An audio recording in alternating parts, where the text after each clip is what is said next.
लाल सागर में जब किसी जहाज के ऊपर से कोई ड्रोन या मिसाइल गुजरती है तो वहां हूती की दहशत दौड़ जाती है। इजराइल के खिलाफ लाल सागर से जंग का ऐलान करने वाला यमन सशस्त्र बल यानी हूती विद्रोहियों ने इजराइल, अमेरिका और ब्रिटेन की नींद उड़ा रखी है। लाल सागर का दायरा पार करते हुए अब हूती की मिसाइलें इजराइल में तेल अवीव पर कहर बरपाने लगी हैं। बड़ी बात यह है कि इजराइल के एयर डिफेंस सिस्टम भी हूती के हमलों के आगे फेल नजर आ रहे हैं। हूती इजराइल के भीतर अब उन संवेदनशील ठिकानों पर हमले कर रहा है जो अभी तक उसके टारगेट से दूर थे। यमन सशस्त्र बलों के प्रवक्ता ब्रिगेडियर जनरल याहिया सारी ने शुक्रवार को गाजा और लेबनान के समर्थन में सना में आयोजित एक सार्वजनिक रैली को संबोधित करते हुए बड़ा ऐलान किया। सारी ने कहा कि यमन ने इजराइल के एयरबेस पर 2 हाइपरसोनिक बैलिस्टिक मिसाइल से हमला किया। मिसाइल ने अपने टारगेट को सफलतापूर्वक निशाना बनाया है, यानी काम पक्का और पूरा किया है। सारी ने जोर देकर कहा कि मिसाइल आर्मी का ऑपरेशन कामयाब रहा और मिसाइल ने अपने टारगेट को उड़ा दिया। फिलिस्तीन 2 हाइपरसोनिक बैलिस्टिक मिसाइल के कामयाब हमले से उत्साहित सारी ने कहा कि जब तक लेबनान और गाजा की जमीन से इजराइल का आक्रमण बंद नहीं हो जाता, गाजा पट्टी पर घेराबंदी नहीं हट जाती, तब तक हूती के हमले नहीं रुकेंगे। एक सप्ताह के भीतर हूती ने लगातार दूसरी बार इजरायली कब्जे वाले एयरबेस पर फिलिस्तीन 2 हाइपरसोनिक बैलिस्टिक मिसाइल से हमला किया।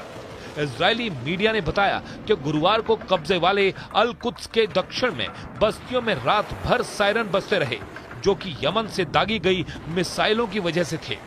इससे पहले भी हूती बार बार इजराइल को दहलाने का काम कर रहा है। तेल अवीव और एश्कलोन शहर पर हूती ने कई ड्रोन अटैक किए हैं।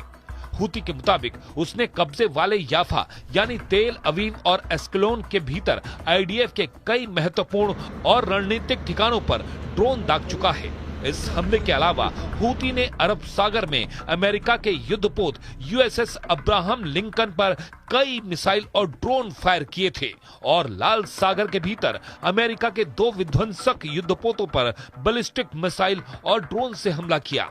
इन हमलों को लेकर हूती ने कहा था कि ये सभी जहाज यमन के भीतर हूती पर हमले की तैयारी में थे, लेकिन इससे पहले हूती के लड़ाकों ने उल्टा इनके ऊपर ही हमला कर दिया। लेकिन इस सब के बीच बड़ी बात यह है कि हूती के हमलों को रोकने के लिए अमेरिका और ब्रिटेन ने हाल ही में यमन के भीतर हूती के ठिकानों पर कई एयर स्ट्राइक की थी, लेकिन इसके बावजूद भी हूती का हौसला कम होने के बजाय और ज्यादा बढ़ा है। पिछले हफ्ते ही हूती ने लाल सागर में अमेरिकी नौसेना पर हमला किया था।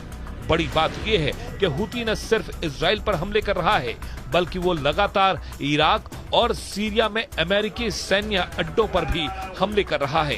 प्रतिरोधी समूह का कहना है कि अमेरिका खुले तौर पर इजरायली नरसंहार को समर्थन दे रहा है और जब तक इजराइल लेबनान और गाजा में अपनी आक्रामकता रोक नहीं देता, तब तक उसके हमले जारी रहेंगे।